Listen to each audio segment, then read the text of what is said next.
todos y bienvenidos a Autores UJAT, un espacio donde hablaremos de publicaciones de la misma voz de nuestros autores.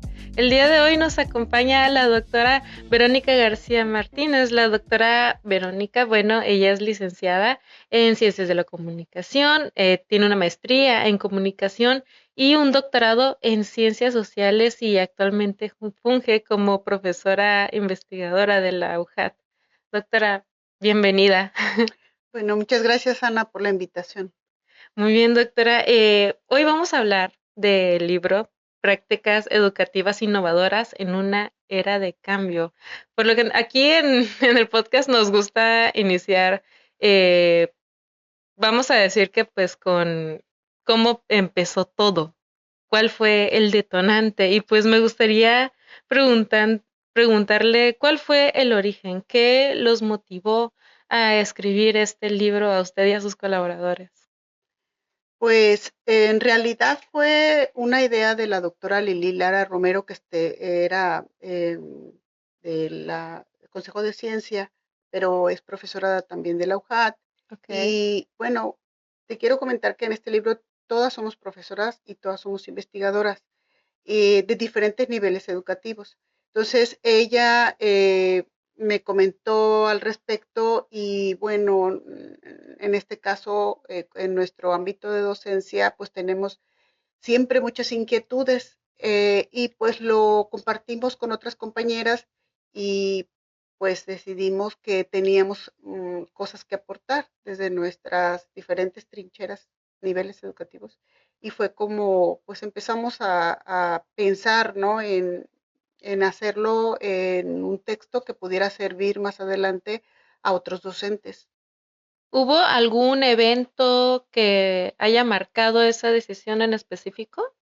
Pues en realidad no, siempre han sido inquietudes que cuando nos reunimos como investigadoras y como profesoras, intercambiamos muchas ideas y casi siempre pues están en favor de los estudiantes y de la docencia.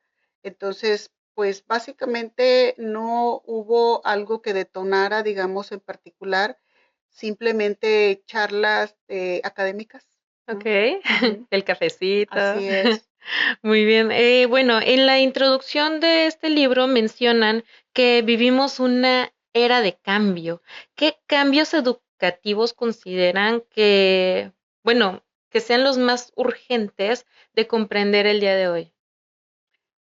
Pues quizá muchos puedan pensar que cada era es una, o cada tiempo es una era de cambio. Y en realidad sí, la educación ha cambiado en muchos sentidos, en otros pues sigue permaneciendo, ¿no? Como las clases tradicionales que todavía se dan. Pero pues en realidad el cambio que nos dio pauta fue el cambio tecnológico, que bueno, ya tienen muchas décadas que hemos estado sintiendo el impacto de la tecnología en todos los quehaceres, ¿no? De la vida humana, Claro. y pues en la educación también. Entonces, esa ir incorporando los aspectos tecnológicos en esta era que luego se llamamos digital también, pues nos ha también dado pautas para cambios en el quehacer docente. Entonces, es ir un poco entrelazando la revolución tecnológica o la era digital con nuestras diarias tareas de docente. Claro, y bueno, viendo este libro, ¿a quién lo dirigen? ¿Específicamente a profesores o a quién, a qué tipo de público en específico?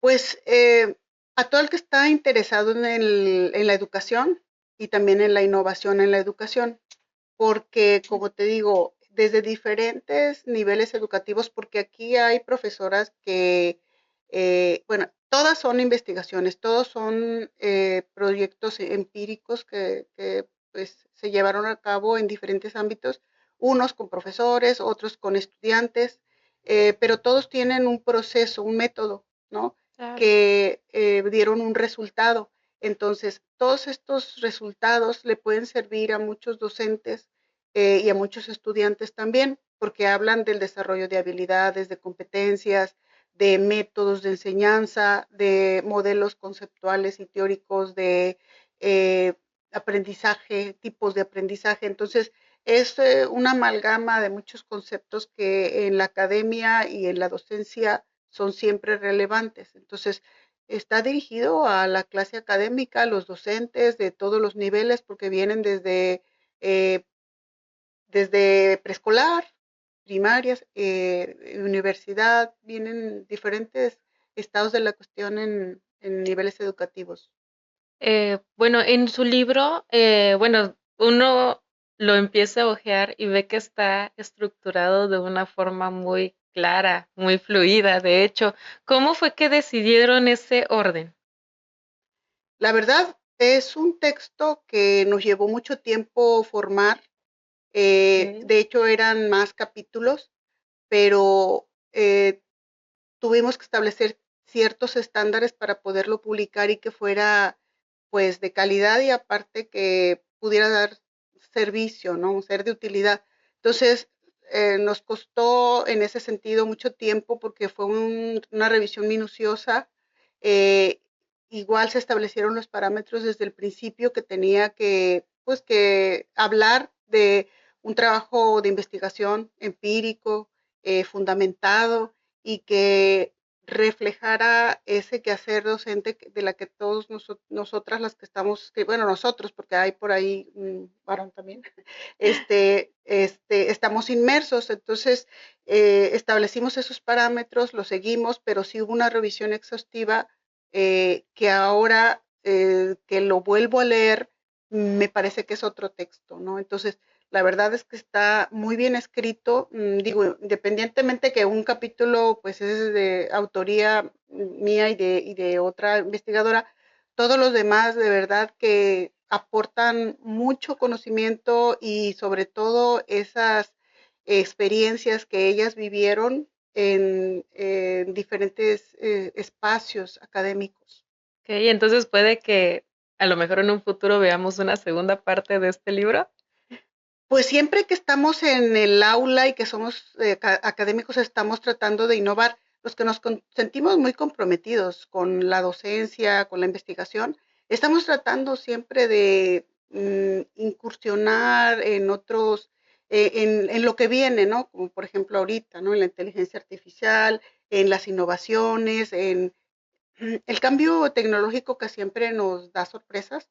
Entonces, quienes nos apasiona y tenemos la vocación muy bien cimentada de la docencia, estamos siempre en la búsqueda de nuevas formas de enseñar y de que aprendan los alumnos, sobre todo. Okay, y bueno, me imagino que tuvieron una serie de criterios, para seleccionar las prácticas educativas que mencionan en su libro, ¿ah? Bueno, en el libro que escribió con sus compañeras. Háblanos un poquito de ello.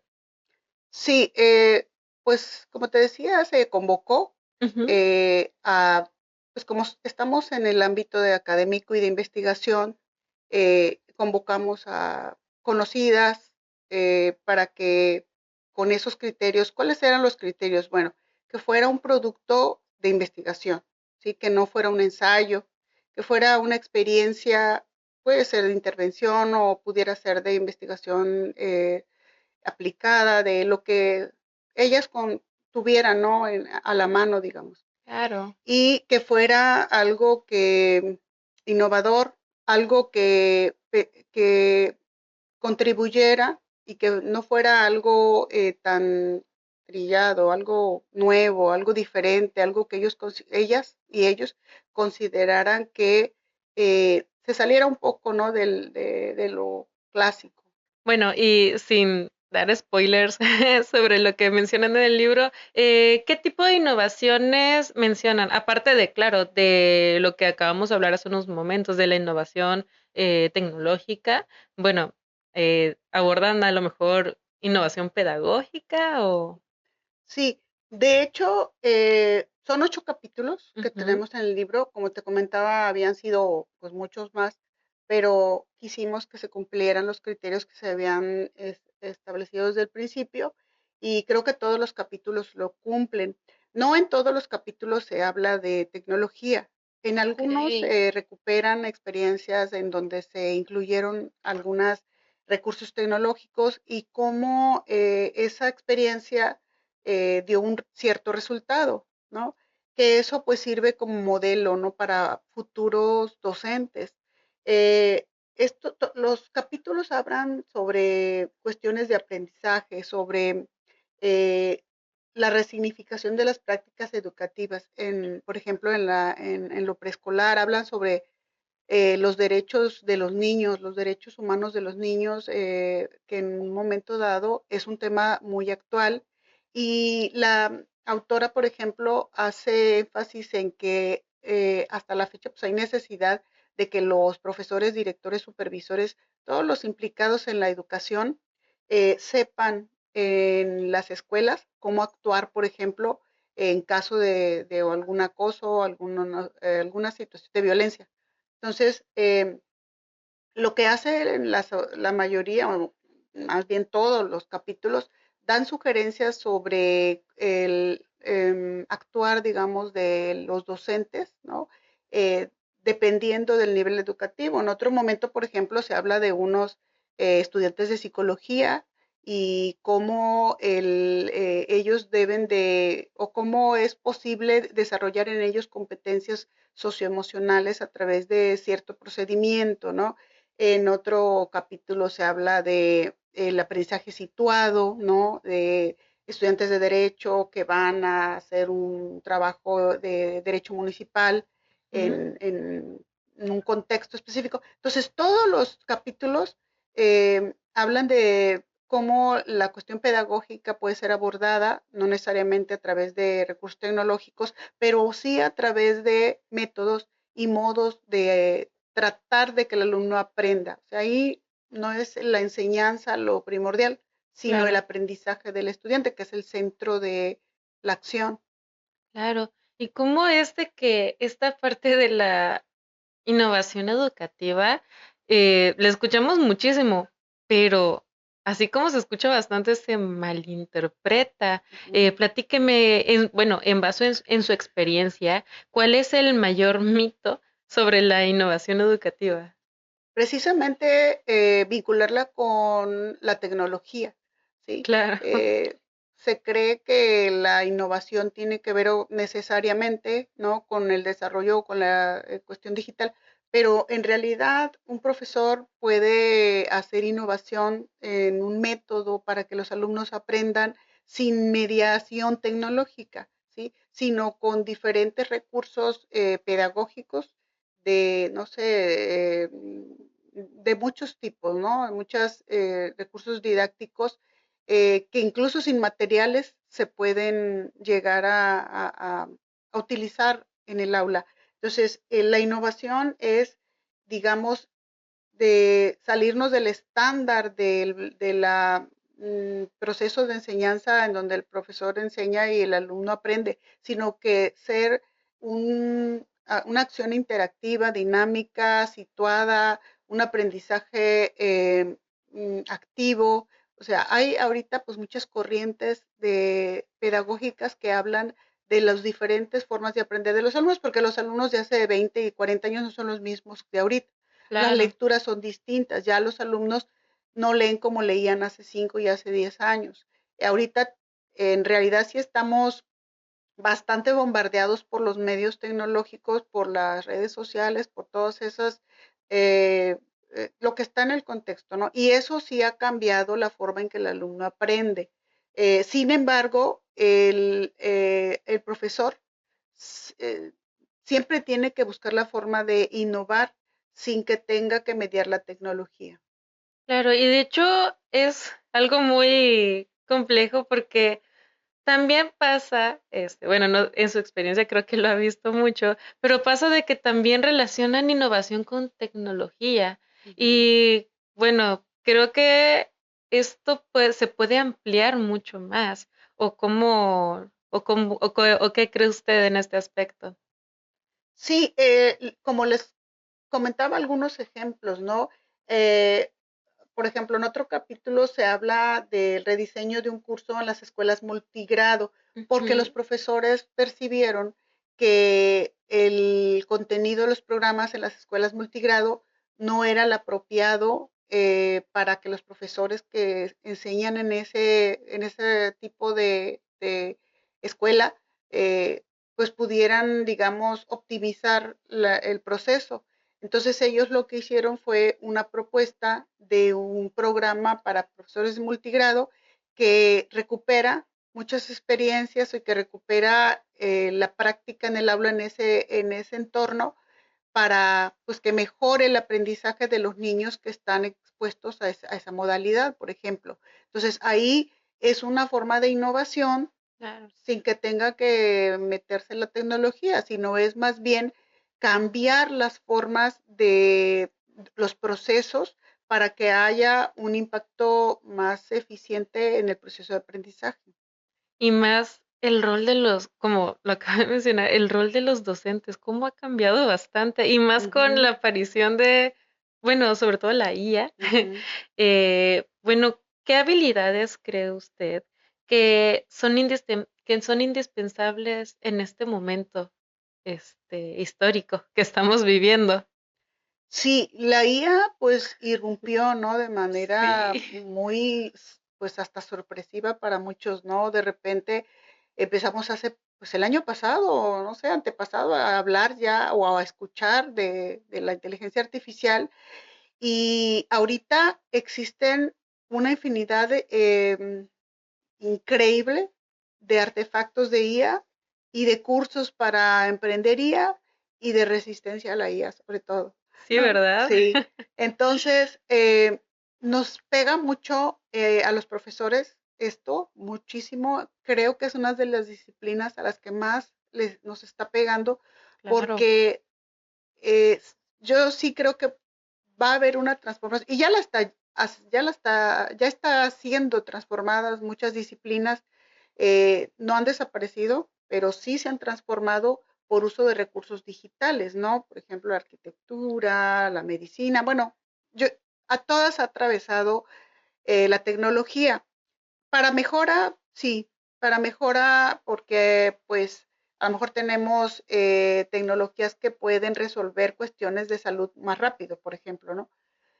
Pero sí en el proceso de enseñanza hay un temor porque por ser reemplazados, como ha habido durante mucho tiempo por otro tipo de tecnologías que han surgido. Pero ahorita con la IA yo lo que he percibido es mucha temor y mucha resistencia por parte de los docentes, que no lo, muchos lo ven como un recurso, pero otros lo ven como una amenaza, sí eh, es. porque una por ser reemplazados y otra porque los alumnos ya no piensen, o sea, ya quieran que todo o resolverlo a través de este tipo de artefactos. Ese miedo de que comience a darse la falta de análisis por Sí, parte de los alumnos, ¿verdad? así es. Ese es uno de los temores. Y bueno, al construir un libro, uno se encuentra de repente esos hallazgos, esas cosas que llaman demasiado la atención. ¿Hubo alguna reflexión o algún hallazgo que les sorprendiera que les sorprendiera a todos ustedes en la construcción de este libro? Pues cada una de los autores, cada uno de los capítulos presenta también en sus conclusiones Ujú. pues esos hallazgos o esas limitantes o esos vacíos que encontraron o eso que nos hizo falta, porque bueno, todo, nada es perfecto, todo es perfectible, pero si uno lee el libro, cuando lo vuelve a leer, le encuentra nuevas cosas. La verdad, o sea, te confieso que pues yo lo he leído en varios momentos y cada momento que lo lees es un documento diferente. Creo que los autores las autoras son en su mayoría, te decía que son casi todas, son el 95% son mujeres.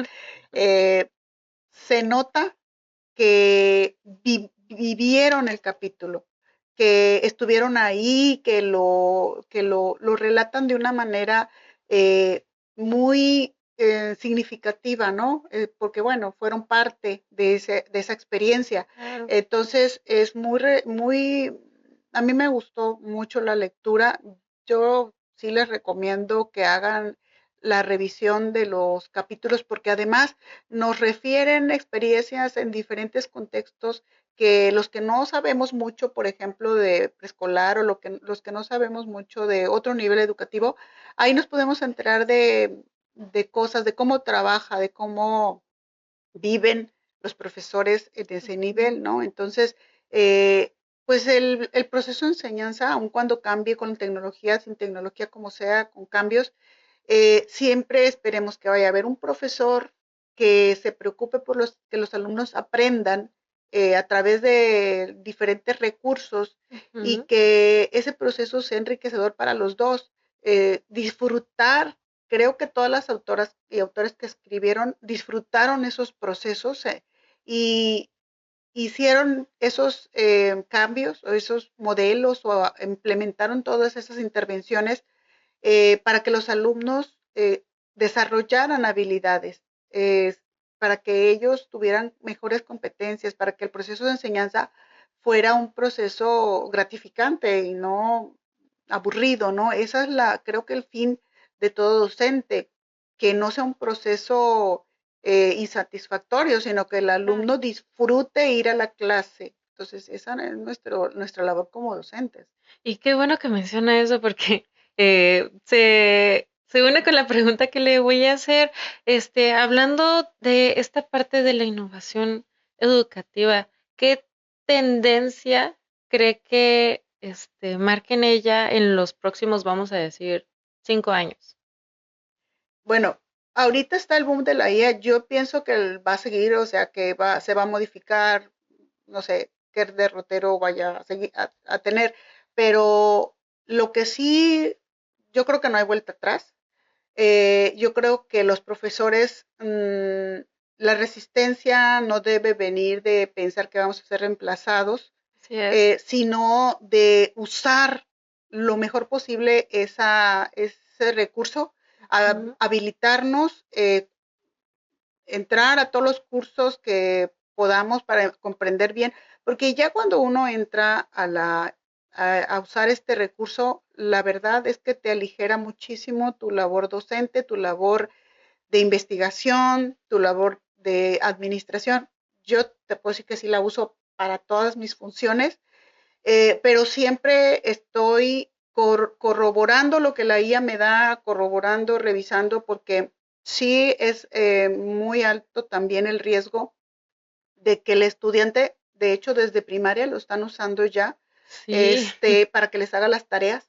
Entonces ahí sí tiene que haber una supervisión tanto del padre como del profesor, porque después sí puede correr el riesgo de que el niño, pues no sé el que aprende, ¿no? Sino que si el profesor no está al tanto de que el niño puede hacer un trabajo con ella, pues lo va a dar por bueno, ¿no? Y también los profesores universitarios, por eso sí debemos empaparnos, para poder así nosotros es. diferenciar como profesores universitarios qué está hecho con IA y qué no, o buscar los mecanismos para que ellos pues aprendan y sepan usar todos esos recursos. Ahorita pues sí hay muchos recursos abiertos, pero la verdad es que la mayoría es mercadología, o sea, Sí, te cobran, ¿no? Te dan una totalmente. capa gratuita y ya lo demás te lo van cobrando y pues nadie tiene tanto dinero para andar comprando tantas sillas. La verdad es que eso es Así un es. freno también. Ujú. Sin embargo, pues en las capas gratuitas sí se nos pueden ir pues muchas oportunidades para que el alumno aprenda. Pero yo sí le diría, bueno, a lo mejor el próximo texto hablaremos de las experiencias Estaría padrísimo.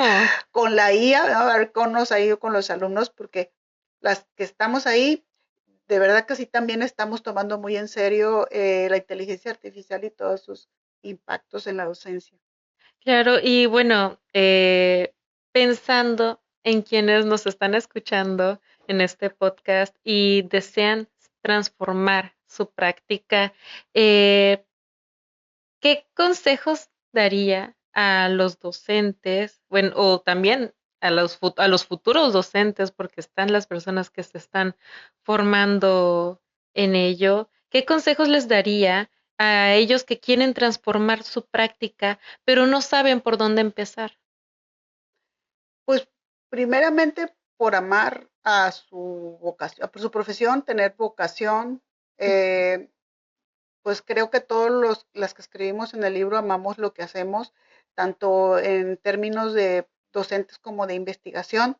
Y el docente como el médico, bueno, yo creo que todas las profesiones, pero nunca debe dejar de aprender, nunca debe dejar de aprender. Entonces siempre nos tenemos Totalmente. que prepararnos, no solamente en cuestión tecnológica, eso es muy importante, pero también en entender a las nuevas generaciones. Hay conceptos ahorita, por ejemplo, como la neurodivergencia, que habla de que hay muchos jóvenes, niños y adolescentes que están viviendo algunas cuestiones emocionales a causa de todo lo vivido, ¿no? El COVID y esta revolución implacable de la tecnología y demás. Entonces, nosotros como docentes tenemos que estar siempre buscando cómo ayudarlos, leyendo, informándonos, formándonos también en cuestiones socioemocionales, tecnológicas, pedagógicas. O sea, no podemos parar como docentes, tenemos que prepararnos siempre para poder hacer de nuestro trabajo un trabajo de calidad. Exactamente. Y bueno, doctora, ya para finalizar, bueno, en este podcast hay muchas personas que nos están viendo, nos escuchan, y que quizás sueñen con publicar un libro algún día. ¿Qué consejos, qué palabras le brindaría a esas personas? Pues es que es cuestión de voluntad, el querer es poder. Entonces, aunque una persona diga, es que yo no sé escribir, es que yo no sé, es que no hay nada que la voluntad no pueda lograr. Entonces, el que quiera escribir, pues tiene que escribir, tiene que leer, tiene que hacerlo. Nadie aprende algo si no es que haciéndolo, ¿sí? Nadie aprende algo con solo verlo. Si quieres andar en bicicleta, tienes que practicar y subirte a la bicicleta. Entonces, si quieres ser investigador o si quieres escribir, pues tienes que escribir y acercarte a las personas que saben y esas personas te van a jalar. A mí, por ejemplo, desde el principio me jaló alguien que estaba mucho más arriba que yo y esa persona pues me ayudó a subir el escalón y luego y así. Y yo ayudo a otra a subir el escalón. Entonces, acercarse a las personas que nos ayuden a subir el escalón y que no nos vayan a hacer, que nos bajen. Muy bien. Ay, doctora, la verdad es que le agradecemos mucho el que haya venido a platicar aquí con nosotros. ¿Gusta brindarle algunas palabras a las personas que desean publicar con nosotros? Pues primero agradecerles a ustedes por el espacio y pues yo quisiera invitarlos, a los jóvenes sobre todo, a que pues escriban, que lean, que piensen, que tengan ese pensamiento crítico, que no se conformen con estar metidos en las redes sociales, porque pues sí corren el riesgo de que si usan indiscriminadamente la tecnología para no aprender, lo van a terminar haciendo. Entonces necesitamos, el futuro son ellos, los jóvenes, entonces necesitamos Así que es. ellos aprendan, sepan hacer cosas, sepan pensar. ¿Y quiénes van a escribir los futuros libros? Pues ellos. Entonces tienen que aprender haciéndolo. La inteligencia artificial o lo que no lo va a hacer por ellos, o lo va a hacer, pero pues no va a ser algo humano. Entonces necesitamos seguir manteniendo lo humano en nosotros y esa es una forma, ¿no? De humanizarnos. Ay, doctora, pues muchas gracias de verdad por haber venido, por compartirnos sus experiencias, sus ideas, de verdad, muchas gracias. Y gracias, público querido, por acompañarnos en un episodio más. Síganos en nuestras redes sociales, pueden encontrarnos como Ciencia y Tecnología UJAT. Yo soy Ana Luisa Q y esto fue Autores UJAT.